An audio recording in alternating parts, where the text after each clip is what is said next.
Hello, everyone, and welcome back to the B2B Pipeline Pioneer Show with your favorite guest host, me, Ariana Shannon, Director of Brand Marketing here at SalesIntel, coming to you from a remote location due to some power outages.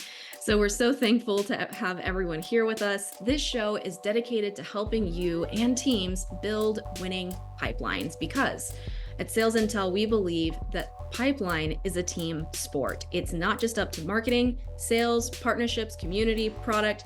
Everyone has to come together, align towards a common goal to build that pipeline effectively and make it run smoothly. So it takes a village, literally. Here to talk about pipeline today, I'm joined by Ciara Feely, sales leadership thought leader and international speaker and author. Ciara, welcome to the show. Thanks a million, Ariana. It's mighty to be here. Of course. Let's go ahead and kick off with the easy question. Give us a 60-second introduction of yourself and how you have contributed to helping others build pipeline. Absolutely. I empower sales leaders and their teams to lead high converting client conversations. And there's a few steps in doing that, but the basis and the foundation of it is building better quality relationships and really designing a better experience for the buyer in the sales funnel. Gotcha. Sounds good. So definitely a lot of advice given there because you have a slightly different approach to this. You as an individual, that's as a thought leader and seller, having a different experience to build pipeline versus who are at like an in-house organization. Good. Yeah, so I'm going to share what I see work at numerous different organizations from SaaS to other types of technology. And I have a lot of clients in the events and hospitality industry too. Ooh, excellent. I'm very excited to pick your brain then. So then let's start talking about last year. There was a lot of challenges felt across multiple markets, especially in SaaS, where buying decisions were slow, pipelines were halted, and even just some budgets just dried up. What was the biggest challenge that you saw across the companies that you were servicing? Yeah, it was really boiled down to one big thing. So many sales leaders and directors were coming to me because they were frustrated that their team weren't generating enough quality conversations with the buyers. So they felt that there was a lot of transactional sales people out there, a lot of salespeople really just trying to sell via email. Maybe perhaps it came from COVID, maybe it just came from being in that really busy and in demand economy previous to that. There was a lot of selling via email, a lot of hiding behind technology, even is a phrase that I've heard, and just not enough picking up the phone and getting out there and having those face-to-face frank conversations with clients that's going to help you to have better knowledge of the client, to understand what are the problems that they have that they don't want, and what are the results that they want they don't have right now, but hopefully you are the solution to that. So that was a really big thing across the board and a frustration that I saw. No, and that makes sense because, and essentially what I heard you saying there, Kira, is that some industries and places have a year of plenty. And so perhaps sales professionals could get away with those tactics before, but now in a time of scarcity, it sounds like we've almost lost the skill in some capacity. Yeah, absolutely. You can say it's a generational thing. You can say that it comes from overwhelm. There's overwhelm out there too, perhaps. People spinning their wheels is another phrase that I've heard, and they're doing the same thing over and over again and hoping to get a different result. But that's just not going to cut it anymore. No, you have to step out there. You have to be present, like more of a human approach is what we're hearing, especially as it comes through in the juxtaposition of using AI in those conversations. Is that something that you think people are applying in 2024? I think the salespeople and the companies that are going to get it right and be most successful from now onwards are those companies that are getting the right mix between AI and personalization and those human to human having conversations with your clients. AI is going to be fantastic in terms of freeing up salespeople to do more of the activities that's going to convert higher value business. I'm talking about profitable business and bigger value deals. So using AI to do some of the research, to take the admin, let's face it, no salesperson likes the admin. So taking that away from the role and freeing them up to do those higher value activities. So what are those higher value activities? Well, it's a value creation conversation skills. It's standing out. It's doing something different. So there's a number of different steps that I have created that really help to design a better experience for the client. But fundamental in what underlies all of that is that ability to build higher levels of trust and confidence, to take the fear away from making a mistake. Most buyers are not afraid to spend money, but they are afraid to waste it.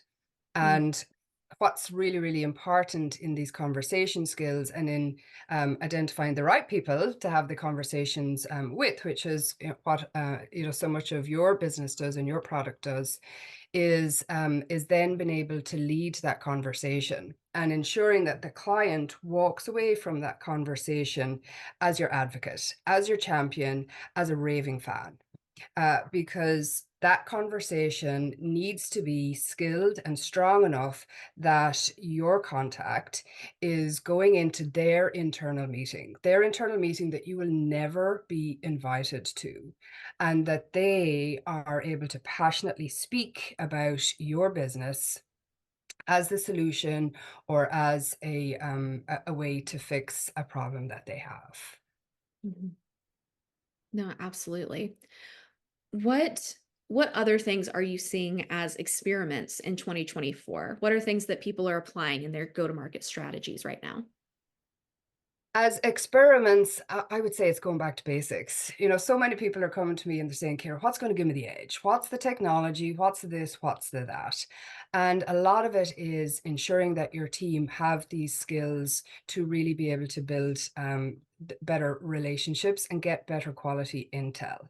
And I'll give you an example, right? So I was following an account exec on LinkedIn, and I could see that she was progressing. She was making headway within her company, and someone that she really wanted to have a conversation with, a prospective client, posted on LinkedIn that they were doing a Garmin challenge, and they were going to do 100,000. Um, uh, Steps and kilometers in terms of exercise for that month, right? And they were raising money for their favorite charity. So she said, and I thought it was brilliant, that she would match that, she would do that, and she'd prove it with whatever technology she was using, and if she did that, she would make her contribution, and could she get a conversation with him? So he thought this was brilliant. It was a very innovative way to earn a conversation with him. So she got that conversation. So I followed up with her and I asked her, how did it go? As it turned out, both of them were going to be at the same trade show 2 weeks later. So even better, she got a face-to-face conversation with him. And I asked her, how did that go? And she said, it went great, Kira. She said, I got to go through my whole pitch deck. Now, my heart sank when I heard that, because that is not a definition of a great conversation with a client. That's a one-way transfer of information. And clients can get very good at going, yes, that's interesting. So that's a missed opportunity. And really, in sales, it's the listening skills that are so, so important. And it's the ability to ask what I call these killer questions, questions that are going to get the client to open up, to almost give you your sales pitch. to observe the words that you're using, to observe where they get passionate, and when they're, where you're hearing their frustrations, and you're taking note of what it is that's really, really important to them. And then you're using that in all of your approach, that you're sharing that with the marketing department. You're using that in your follow-up, and tailor making the experience then for them, and tailor making a presentation for them when they're ready. They're not always ready for it straight away. No, that's true. That's not being too early to pitch or too eager to pitch when it comes through. Yeah, absolutely. And that is where a lot of opportunities are missed, where there is, the pitch is definitely too early. And even in client demos, you'll notice, like, and when I'm observing a lot of technology companies, there's too much slide sharing happening. There's not enough questions been asked, and you're trying to make a relationship with this tiny little box in the top right hand corner. Most of that time really should be spent really observing their reaction, asking their questions, and then doing a little demo on how this is going to fix a certain problem. But again, the demo isn't necessarily the first conversation. Sometimes the demo should be the second or the third conversation. And so a lot of that early pitching happens, and then salespeople are wondering, why did they lose the deal, or why didn't they get invited to the next round? So that's really, really important skill to get right, and ensure that teams are skilled at, because it's not something that comes automatically. When you're passionate about your product, when you have a deadline coming up, when you have a Q4 quota that you're trying to reach, sometimes people are a little bit too eager and just diving right in, and you lose the opportunity. So much of the work that I'm doing this year not just is in the conversation skills, but it's helping salespeople to slow down and pace themselves that little bit more, because there aren't quick decisions being made, and it's not one person that's making the decisions anymore. As I said, it's that internal conversation that is happening. Who are the other influencers? Are they uncovering them? And are they working with the marketing department to help uncover and go after the other stakeholders within this decision? When an economy is slow, when economy is in a little bit more difficult situation, nobody wants to take the risk of spending the money. It's shared out. And Shane Koff of Pointlist, I had a very interesting conversation with him last year, and he said for their technology, when they were trying to win the Bank of America account, there was 40 different stakeholders that they had to work with, right? So that's mind-boggling. And that takes a lot of strategy and skills to get through all those 40 people. No, and that is just so 40 decision makers there. My goodness. But Yeah, I guess it depends on the organization. And for it what does. you're saying there of listen to your buyer, let them help guide the conversation, have your process, but be flexible on how fast or how slow that your buyer wants to go. And that makes sense. Absolutely. It's designing the experience that they need. And I didn't realize this. Like, when I was in sales in the hospitality industry, I was good at sales. I definitely had a good conversion rate. But when I went to the other side and I became a buyer, I realized the mistakes that I had been making, and that I could have been even more successful and had a conversion rate of 60 or 70%, as opposed to 50%. And so it's that buyer's perspective that I bring to the table. It's that ability and that third eye, as I call it, to look at your business, your sales, your strategy, your whole approach, and your conversation from the client's point of view. And asking people, come over here, take a look. And then when you design something from the client's point of view, everything changes. And it's really so important to be position yourself as that partner as opposed to being the supplier. Because when you're seen as the supplier, which accidentally you can position yourself as, right? When you're seen as that supplier, the conversation can tend to be all about rate. You want to be at that partnership level where it's about value creation, where the investment, as I call it, as opposed to the price, isn't the number one priority. And it's that return on investment, having those strategic conversations.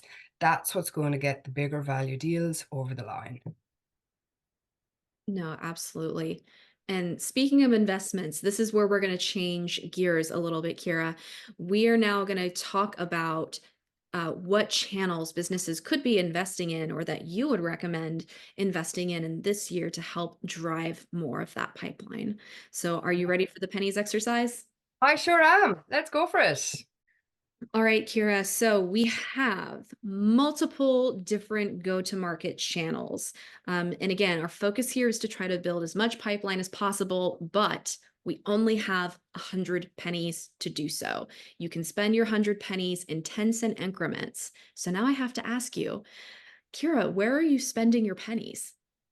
Well, I spent a lot of time talking about sales teams, so we have to put a good bit of weight in there. So let's go for three. All right, going bold, three off the start. Okay, and then customer, that's the other important conversation that I was having.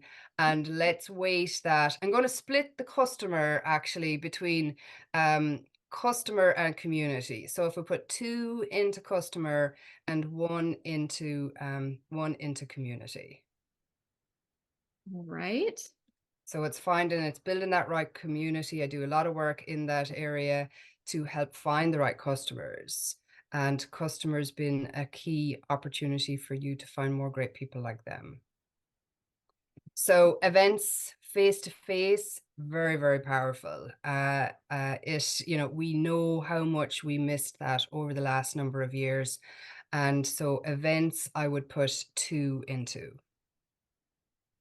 Right. Another two and two events. That gives you two left. Yeah. Marketing, we've got to give one to marketing. As long as that, of course, it's the right kind of marketing, it's that value driven marketing, right? And other, I'm going to put into conversations and skills in conversations for the sales team. Because the yeah, training, absolutely. I think that's a very important one to have in there that that the team are able to build a pipeline with. Excellent. So 30 in sales, 20 in customer and event, and then 10 in marketing, community, and now training to make sure that the sales, as you were talking about earlier, can have those conversations and have quality conversations, not just transactional pitch slaps, essentially, is what you can probably walk into. Good phrase. Absolutely. Yes. Yeah. I was just at an event there last week in Germany, and when you walk into that trade show, there's just like it's like there's a cacophony of sound and it's conversations that are happening and the energy that's in that room is amazing. There's about 1,300 different exhibitors and it's like walking around the world because there's so many different countries represented there. But what I was observing is the conversations, and I noticed a lot of laptops out and a lot of one-way transfers of information. Mhm. And I feel that there's a big opportunity to change that. For if you want a tip in terms of trade shows, because I'm quite sure a lot of your listeners here are investing in that.